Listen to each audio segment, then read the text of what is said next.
Firma Trio Motors iz Novog Sada, ovlašćeni prodavac i serviser vozila marke Isuzu. Svoje atraktivne pick-up modele D-Max izložila je ove nedelje po drugi put na jubilarnom 50. Međunarodnom sajmu lova, ribolova i sporta pod imenom Lorist 2017. Izuzetno veliko interesovanje posetilaca sajma na ovom štandu uopšte nas nije začudilo, s obzirom na to da su se karakteristike Isuzu vozila već mnogo puta dokazale kao idealne za potrebe lovaca i ribolovaca.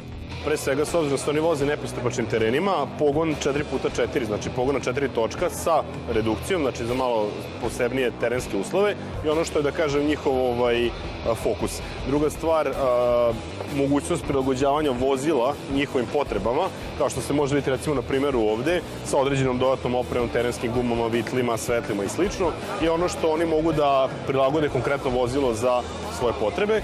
I ono najbitnije, znači, jeste da je to sad vozilo teretno, tako da nema brige o skupoj registraciji i sličnim stvarima koje obično prate takva vozila, pošto zbog povrata PDV-a i zbog male kao teretno vozilo registracije, to vozilo se jeftinije registruje nego neki prosječan automobil C klase. Pošto se ovakva vozila najčešće voze po poljskim ili planinskim putevima i teško pristupačnim terenima, veoma je važno da budu jaka, robusna i izdržljiva. Isuzu vozilima to garantuje njihova šasija i karoserija. Uz to, Isuzu kao 100-godišnji proizvođač i dizel motora i teretnih vozila uspeo je da sve ove osobine i estetski lepo upakuje. Pa zato na Loristu nije bilo posetioca koje su ovi pick-up modeli ostavili ravnodušnim. Svako od nas gleda na svom štandu napravi nešto što privlači, da kažemo, posetioce. Nama je to ovo vozilo, iako naravno mi možemo da pripremimo i običnije, da kažem, vozila. Sajam ko sajam je takav da stvarno privlači široku ciljnu grupu, ali će svi ipak doći pogledati automobil, makar da se raspitaju koliko to košta, kako to ide i neke ostale detalje. A naravno oni ozbiljni kupci uvek mogu da se jave za ozbiljnije kontakte i eventualno test vožnje. Ubedljivo najveće interesovanje posetilaca sajma, ali i naše ekipe, privukao je ovaj izuzetno atraktivan Isuzu D-Max Crew Cab model u takozvanom Adventure izdanju.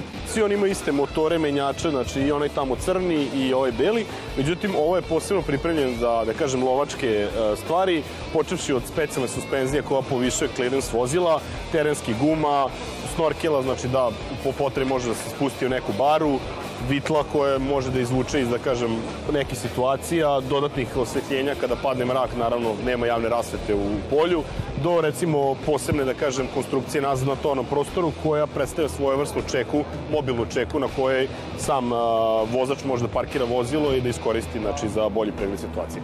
U spoljašnjem izložbenom prostoru sajma zainteresovani potencijalni kupci mogli su i da isprobaju jedan od popularnih modela Isuzu vozila. Reč je o standardnom modelu Isuzu D-Max Crew Cab Solar AT sa najsavremenijom automatikom, navigacijom, klimom i drugim komfortnim elementima. Ono što hoću da istaknem, ta vozila su modularna, tako da i od najjeftinijih vozila, poput recimo onog belog, do tog našeg test vozila nazad, sva ta vozila mogu da se prerade u ovako neko vozilo po potrebi klijenta. I ne samo po potrebi klijenata lova i ribolova, već i bilo koja druga, da kažem, vrsta konverzije na tom vozilu. Trio Motors je za ovogodišnji Lorist, ali i u susret sajma automobila u Novom Sadu krajem ovog meseca obezbedio značajno sniženje cena svojih vozila i to sa popustima i do 2.500 evra. Pošto su ova vozila posebno interesantna pravnim licima, Trio Motors nudi i specijalne uslove finansiranja u saradnji sa Raiffeisen leasingom. Reč je o specijalnoj kamatnoj stopi od 2,99% do kraja godine, ali i raznim drugim pogodnostima koji će vam omogućiti da za što nižu cenu obogatite vaše domaćinstvo jednim ovakvim moćnim i pouzdanim poslovnim partnerom.